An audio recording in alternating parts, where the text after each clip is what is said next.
দোয়া কুনুত পারেন না বলে যারা ভয়েতে বেতের নামাজই পড়েন না, তারা শুনেন তিনটা কাজ আপনার জন্য রয়েছে।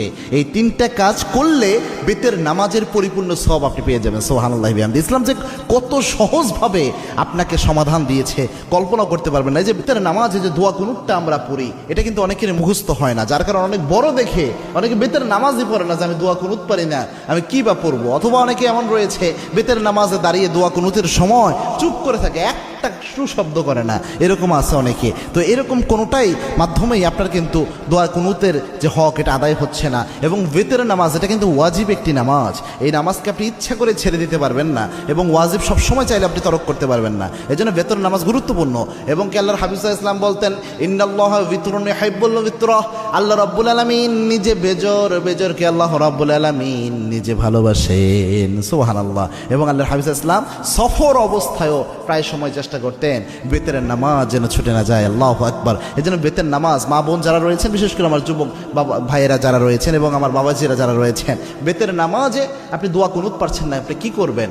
প্রথম যদি আপনি দোয়া কুনুত না পারেন তাহলে আপনি যে দোয়াটা পড়বেন, রব্বানা আতিনা ফিদ দুনিয়া হাসানাহ ওয়া ফিল আখিরাতি হাসানাহ ওয়া কিনা আযাবান নার। এই যে আয়াতের একটা অংশ, একটা দোয়া আল্লাহ রাব্বুল আলামিন দিয়েছেন, এই দোয়াটা আপনি প্রথম পড়ার চেষ্টা করবেন। বেতের যে সময়টা এই দোয়া পড়বেন, রব্বানা আতিনা ফিদ দুনিয়া হাসানাহ ওয়া ফিল আখিরাতি হাসানাহ ওয়া কিনা আযাবান নার। এটা পারলেন না ধরেন আপনি, তখন আপনি কি পড়বেন? আল্লাহুম্মা গফিরলি, আল্লাহুম্মা গফিরলি, আল্লাহুম্মা গফিরলি।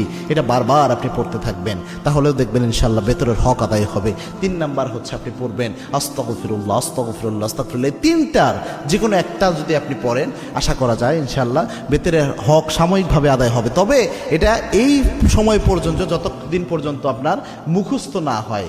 আপনি চেষ্টা করতেছেন মুখস্থ করার জন্য, পাশাপাশি এটা দিয়ে চালায়া যাবেন। এটা আপনি সারা জীবন করবেন, এটা কিন্তু হবে না। দুনিয়ার সব আপনি মুখস্থ করতে পারেন, মাথায় রাখতে পারেন, আর যেটা মৌলিক একটা বিষয় ইসলামের, এটা মাথায় রাখতে পারবেন না, এটা কিন্তু হতে পারে না। এই জন্য চেষ্টা করবেন যত দ্রুত সম্ভব কয়েকদিন রিডিং পড়েন, রাতের বেলায় ঘুমানোর আগে দোয়া কুনুতটা রিডিং পড়েন, দেখবেন ইনশাআল্লাহ আস্তে আস্তে মুখস্থ হয়ে যাবে। আল্লাহ রাব্বুল আলামিন আমাদের আমল করার তৌফিক দান করুন। আল্লাহুম্মা আমিন।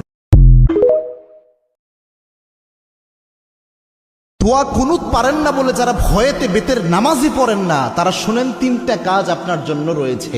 এই তিনটা কাজ করলে বেতের নামাজের পরিপূর্ণ সওয়াব আপনি পেয়ে যাবেন। সুবহানাল্লাহি বিহামদিহি। ইসলাম যে কত সহজভাবে আপনাকে সমাধান দিয়েছে কল্পনা করতে পারবেন না। এই যে বেতের নামাজে যে দোয়া কুনুতটা আমরা পড়ি, এটা কিন্তু অনেকের মুখস্থ হয় না, যার কারণে অনেক বড় দেখে অনেকে বেতের নামাজই পড়ে না যে আমি দোয়া কুনুত পারি না, আমি কি বা পড়বো। অথবা অনেকে এমন রয়েছে বেতের নামাজে দাঁড়িয়ে দোয়া কুনুতের সময় চুপ করে থাকে, একটা শব্দ করে না, এরকম আছে অনেকে। তো এরকম কোনোটাই